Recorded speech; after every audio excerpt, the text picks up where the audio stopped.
Baik, saya lanjutkan dua sisi. Di awal tadi kita sudah mendiskusikan tidak hanya batas minimum usia capres-cawapres, tapi juga batas maksimum. Nah ini yang lebih menarik lagi adalah diminta juga agar direview bagaimana frekuensi pencalonan capres. Juga diminta dibatasi sebanyak 2 kali.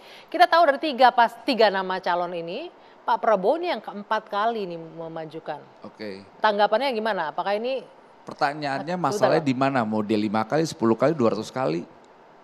Emang salah, gitu. Yang salah itu mereka-mereka yang coba punya pemahaman demokrasinya rendah. Jadi selalu membatasi apapun yang namanya hak politik seseorang. Kita melihat ini fenomena aneh, fenomena persis apa yang disampaikan Bung Faisal Assegaf tadi. Fenomena 5 tahunan. Sama halnya setiap Pak Prabowo nyapres pasti isu HAM naik. Dia tidak sadar bahwa 2009 itu Megawati juga mencalonkan dirinya sebagai presiden dengan wapresnya Pak Prabowo. Kenapa Bu Mega nggak diserang aja tuh? Itu kemudian Pak Jokowi juga ketika menang jadi presiden, Pak Prabowo diminta untuk melibatkan diri dalam pemerintahannya. Jadi saya lihat banyak orang-orang yang hari ini politisi-politisi atau gerakan-gerakan yang cenderungannya malah anti terhadap demokrasi, diskriminatif sekali. Kita kan sudah tahu semua nih. Ini siapa yang main ini, yang main A, main B, yang gugat-gugat ini, gugat itu. Nah yang lebih bagus itu kawan-kawan pijar kemarin, misalnya kayak batas minimum itu 17 tahun, itu bagus.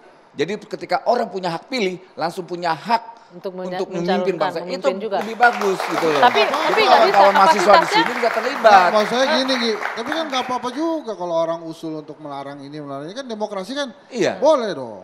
Tapi demokrasi juga nggak boleh diskriminatif dong. Maksud saya begini, jangan kemudian Bang Noel, oh yang ini nggak demokrasi, yang ini demokrasi. Kalau mau berkali-kali standar demokrasi kita mana dulu, makanya tunjukin dulu, biar tahu dulu. Jangan juga demokrasi itu digeneralisir, demokrasi juga ada batasan saya sih paham. dan ada aturan. Saya paham ya, kenapa kemudian, sebentar Bang Faisal, kenapa kemudian ada pendapat kalau bisa 2 kali aja. Itu paham juga saya, untuk ngasih giliran ke yang lain, anak bangsa lain, jangan dihegemoni oleh beberapa orang yang punya tiket kekuasaan. Pertanyaannya kenapa kalau sampai 3 kali, 4 kali, 5 kali? Pertanyaan kenapa? Kasih regenerasi buat yang lain. Persoalan regenerasi. Gak apa-apa, maksud gue gak apa-apa. Jadi maksud saya jangan kemudian, ini gue saya hanya mengatakan bahwa jangan kemudian Bang Noel bilang, oh ini demokrasi boleh, yang ini enggak boleh, ini enggak demokrasi, enggak bisa begitu. Semuanya pertama kita melihat demokrasi itu bukan soal itu. Ini demokrasi ini saya boleh ngomong gak nih? Bentar, kita kasih Bang Habib gimana? Ya, jadi gini. Kami sangat menghormati orang mengajukan gugatan ke Mahkamah Konstitusi apapun bentuk tuntutannya. Ya. Tapi saya pikir ini gugatan yang kedua setelah yang pertama tadi. Gugatan yang bukan petitumnya untuk memulihkan hak konstitusional tapi untuk membatasi hak konstitusional. Sama ya, narasinya kita sama. perlu sampaikan ini jabatan yang dipilih melalui proses panjang. Ya. Jadi orang untuk mencalonkan diri itu harus membentuk partai politik. Partai politiknya harus punya suara, ya kan. Lalu ada lagi hambatan yang namanya presidential threshold. Dulu 4%, zamannya Pak SBY jadi 20%, ya kan. Ketika 20% nggak cukup sendiri, harus bekerja keras membangun komunikasi dengan partai-partai lain. Harus berkoalisi. Sehingga ketika mencalonkan dia melalui proses perjuangan yang sangat panjang. Tidak sesuatu yang gift by kekuasaan loh. Orang di posisi itu bukan asal ingin lalu dapat kekuasaan bisa ada di posisi itu. Enggak, orang yang mendapatkan melakukan perjuangan yang sangat panjang. Habib, saya potong sehingga siapapun yang ingin mencalonkan silakan saja melalui proses itu. Bikin partai politik, pastikan partai politiknya memperoleh kursi, pastikan bisa membentuk koalisi yang mencukupi boleh nggak saya simpulkan gini, berkali-kali mencalonkan bukan berarti yang lain nggak boleh mencalonkan, silakan kalau memenuhi kriterianya, syarat-syaratnya gitu loh. Gimana? Nggak apa-apa. Saya begini, kalau pembicaraan tentang undang-undang politik dibahasakan oleh para politisi, itu faktor keadilan hampir nyaris hilang. Hampir apa? Hilang. Gimana hilangnya gimana? Contoh, mereka tadi kan bagus bicara soal kedaulatan, aspirasi rakyat, hak untuk memilih dan dipilih. Itu produk undang-undang politik membatasi hak rakyat, 20% presiden threshold. Rakyat banyak teriak. Mana ada partai-partai politik ini bersatu melakukan perlindungan nasional, berbuat salah untuk membatasi hak konstitusi rakyat. Itu fakta. Kedua, begini, produk undang-undang politik sejak Soekarno sampai sekarang itu selalu mengalami koreksi saat jelang pemilu. Itu memberi indikasi bahwa partai-partai ini di parlemen tidak matang. Tidak menyiapkan satu produk undang-undang politik sebagai panduan dalam peradaban berdemokrasi. Tapi mereka melihat lorong-lorong gelap untuk menyelundupkan apa yang mereka inginkan. Oleh sebab itu saya mau mengatakan begini. Sebentar, Bung Faisal. Jadi Anda melihat ini sengaja begitu. Jadi teman-teman di DPR harusnya bikin aturan yang solid sehingga tidak bisa disusupi begitu. Kalau Bung Noel dan sahabat saya Bang Habibur Rahman ini berada di posisi saya sebagai rakyat, kita akan mengambil kesimpulan bahwa perdebatan soal revisi undang-undang ini perdebatan yang melibatkan Mega dan Jokowi saja sebenarnya. Kita nggak usah terlalu jauh karena rangkaian peristiwa dan tadi ini sudah dibenarkan oleh Noel. Pihak yang mengajukan itu kan terindikasi orang PDIP. Yang paling semangat bicara untuk meloloskan Gibran itu juga orang Gerindra. Hadir di sini Abang dah salah satu. Kedua di luar sana PSI dan lain-lain semua berdoa. Sudah siap syukuran massal kalau Gibran tidak dibatasi oleh faktor usia. Tiba-tiba muncul kan ancaman dari Teku Umar.